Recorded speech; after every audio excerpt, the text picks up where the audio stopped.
Hello,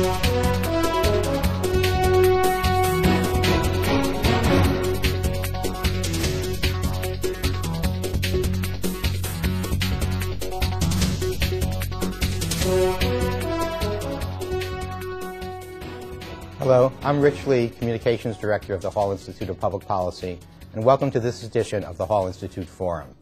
At first glance, sports may seem like an unlikely topic for a public policy institute, but in reality, sports play an important role in our society.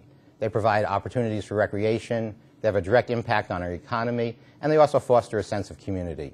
With me today to discuss these and other issues is Brad Taylor, General Manager of the Trenton Thunder, one of minor league baseball's most successful franchises. Brad, thanks for being with us here today. Great to be here. Thank you. Okay. Brad, it's hard for those of us who have followed the Trenton Thunder to believe that you're about to start your 15th season. I wonder if you could start off, maybe for some of our viewers who might not be as familiar with the franchise and its history, and just tell us a little bit about the Trenton Thunder. Sure. We are fortunate enough to be entering our 15th year playing at Mercer County Waterfront Park in Trenton. And basically there were a few gentlemen that had a vision back in the early 90s. They went to a bank, they took out a loan, they told people what they wanted to do, they thought they were crazy for doing it, and in 1994 Mercer County Waterfront Park was built and a AA franchise was secured, moved here, and in the first season the Trenton Thunder was a Detroit Tigers affiliate. That lasted 1 year, then the Boston Red Sox became an affiliate for the Thunder, and then in 2003 we joined forces with the team we are currently with, and that's the New York Yankees. And over that ride, we've drawn over 5.5 million fans and are looking to bring on our 6 millionth fan this coming season in Trenton. That's great. I wonder if you can tell me, some of the reasons you feel the franchise has been as successful as it is. I know a lot of it has to do probably with the front office staff, a lot of good workers, but I'm sure there's a number of factors that go into it, putting together a successful operation. It's nice of you to say that, thanks. Yes. But truly, I think it's a really simple recipe for success. I think our ownership group understands one very simple principle. And that's that if you're good to your community, they're going to be good to you. And from day one, they've been very aggressive about giving back to the community, participating in community events, charities, fundraisers, educational elements.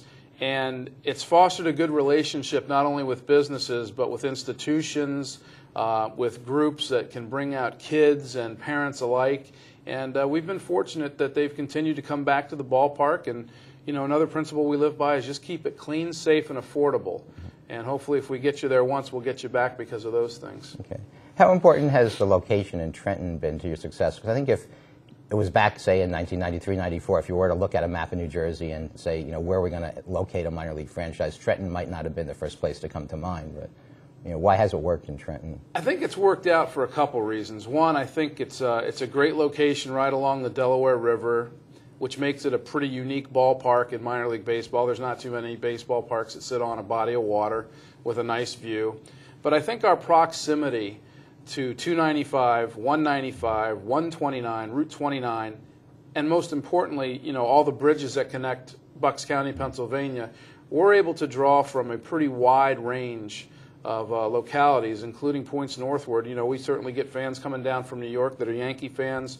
We get fans coming from the shore that are Yankee fans, and we get people coming from South Jersey and Pennsylvania. So I think it's just a very well centrally located place. Mm-hmm.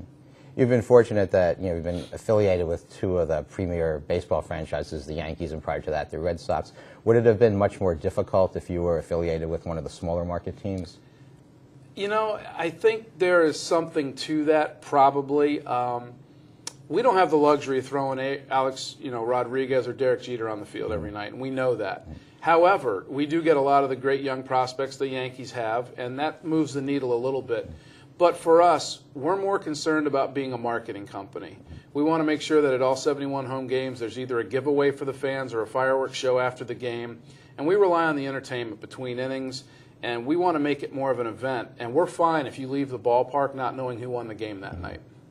Yeah, it's interesting. I remember being at a game years ago, and there were kids just having a great time, and somebody who was with me said, ask one of those kids to score. I bet, they don't know, but they were having a terrific time. No, absolutely. Yeah. Absolutely. Yeah. Let's talk a little bit about you and how you came to be a general manager. I know you played sports in college. What are some of the steps that, you took along the way from your journey from being an athlete to being a front office person? Well, like anybody in business, it was just dumb luck. No, I had no plan to get into this business. Yeah. I had a very good friend of mine I went to college with. He got into minor league baseball. 5 years later, he got his first general manager position. I was in another industry. He called me and said, hey, I need somebody I can trust, somebody that knows baseball, and somebody that can help sell some advertising and tickets and be good with people. Do you want to come help me in Huntington, West Virginia? And, you know, for a really low salary, I said, yeah, I do. I tried it. I ended up going to North Carolina after that, and then I got very fortunate to get hired in Trenton in the year 2000, where I've been, you know, this will be my 9th season here. That's great. Well, I'm sure your knowledge as a former athlete was helpful, but what are some of the other skills that, you need to be a general manager? I think, honestly, the most important skill is just being a people person. There is such a wide array of people with which I deal with on a daily basis, whether it's athletes, fans, advertisers, co-workers, you know, mothers, fathers, kids. It helps to be able to relate to all people on all levels. And frankly, you know, we have a lot of people that have these sports management majors, which are great, but I majored in sociology, and I'm beginning to think that was probably a pretty good field for me in this job I have now. Yeah, if you have to be a people person, that sounds like that was ideal. I wonder if you can tell us maybe a little bit, I mean, you've kind of alluded to this in your other answer, what a general manager's job entails. Because those of us who are fans or in the public, we see, general managers maybe when a trade is being made, a personnel move, but I sense that that's really just a very small sliver of what goes into your job. Well, actually, the general manager's job on the minor league level is to make sure we're selling tickets, we're successfully marketing our product, we're getting merchandise in that people want to buy, we're running a great customer service operation, most importantly, and we're fulfilling our promise to our fans and our sponsors to give them the best product possible. That's really my focus. That's great. We're going to take a short break, and when we come back, Brad and I are going to talk a little bit about the role that sports play in our society.